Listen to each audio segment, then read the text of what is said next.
just building that sisterhood that I'm talking about again. When I've shared my story, I've had other ladies who said, okay, I've got a similar story. How can we work together? What did you do there? So, as fearless women speakers will take the stage next week, Saturday, in Swakopmund.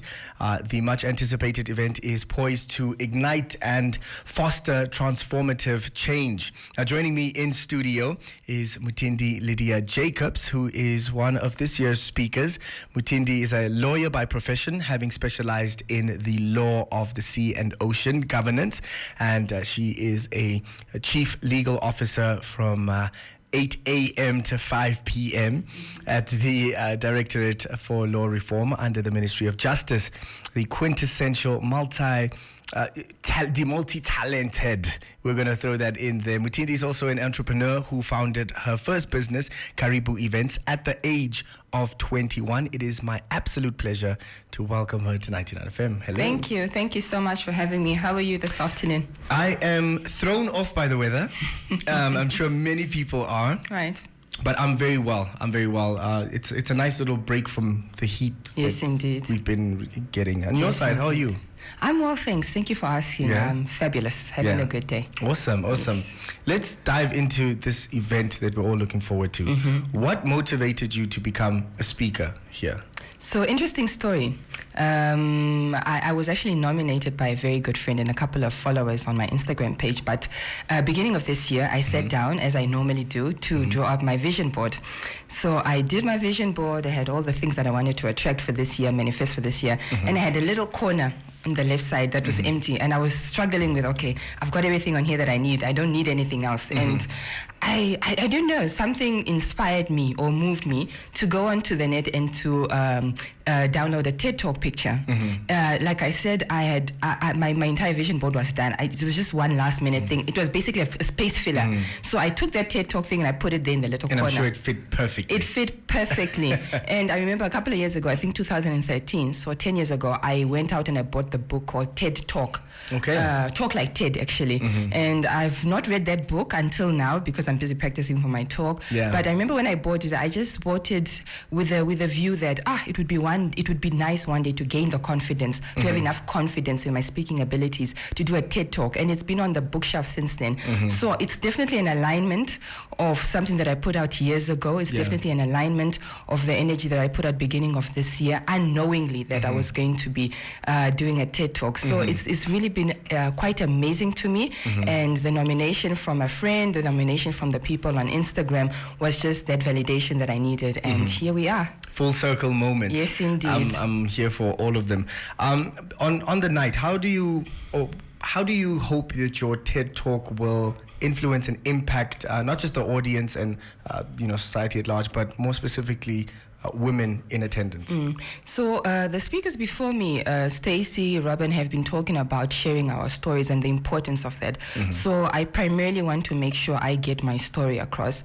I share where I come from, the challenges I've experienced as a multi-hyphenate in Namibia. I want to share my story, and I want to show people my vulnerability. I want to be vulnerable.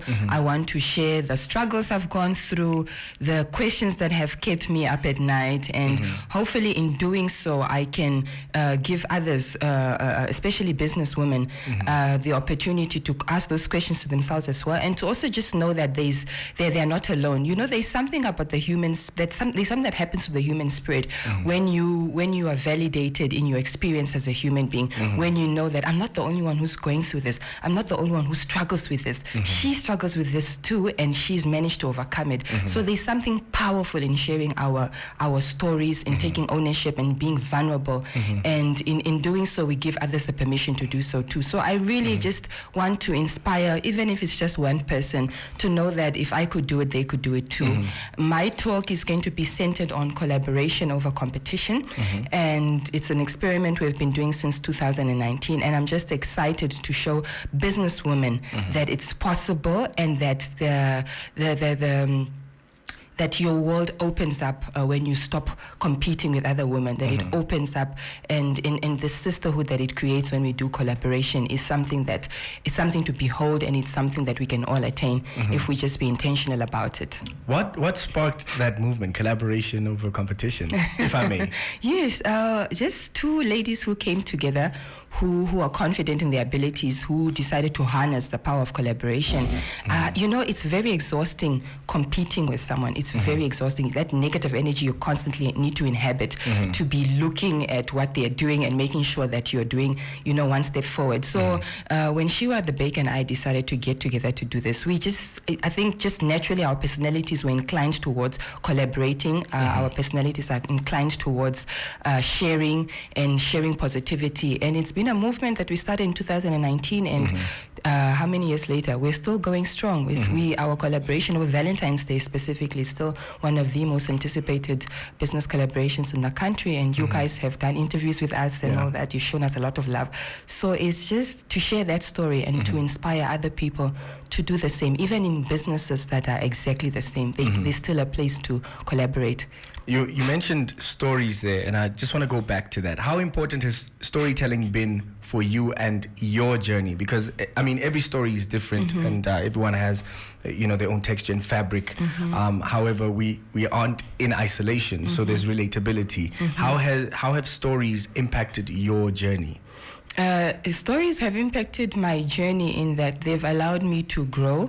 And just building that sisterhood that I'm talking about again. When I've shared my story, I've had other ladies who said, okay, I've got a similar story. How can we work together? What did you do there? So it's allowed me to benefit from a sisterhood with Shiwa the baker and many other women. I've also had people like Panofi who has assisted me, and I've had access to mentorship opportunities because of sharing my story, both mentoring and being mentored. So it's just opened doors for me that would otherwise have been shut, because now people know who I am, people know what I represent. So that's really the power of sharing stories. It makes you human, and humans will always be drawn to that human connection. That's been my experience, at least. Fully agree. Now, without giving away too much of what we are going to expect on the night, if you just had to give the Namibian out there some advice, not just for today, but I guess closing off the year, because I think we're in that mode now where it's either you're wrapping it up or you're starting things for next year, you're putting something in motion. What is your piece of advice pertaining to your talk that you can leave with us now? Obviously, just a little bite-sized, because we do want to hear it all on the night. Wow, that's a good question. I'd just like to encourage people. I think a lot of people operate from a place of scarcity. A lot of us have been told that the specific industry we want to enter into is oversaturated. You're not going to make money. And to that, I just want to respond that when God gives you a purpose, He will equip you. He'll qualify you, even if you're unqualified. And there's nothing like there are too many people in that industry. When you're following your purpose, God will open the doors, regardless of it being an oversaturated market. So I really want to encourage people to align themselves with their purpose. We waste a lot of time dabbling into things that are not part of our purpose, things that we have no business doing. So it's important that you sit down, even though it's coming to the close of the year. It's important that you sit down and you start asking yourself what your purpose is, what your gifts are, and you start aligning yourself with those. Because when you're operating in that space, the world really does open up to you. And it's a cliche, but it's a cliche because it works. Yeah. So I just want to encourage people to be mindful of that, and to just go out and do the work and make sure that they're collaborating. Let's stop gatekeeping. It's a terrible, terrible thing to be a gatekeeper. It's important that we take as many people with us. And I'm talking particularly to Black business people, women in business that look like me. I'm talking particularly to them.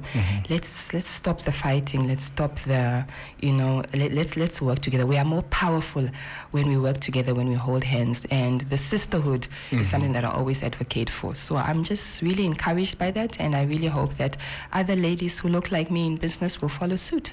And we cannot wait for purposeful individuals to come together and enjoy and collaborate and share stories and ideas on how to move forward next week, Saturday, at the 2023 edition of TEDxWomenVineta.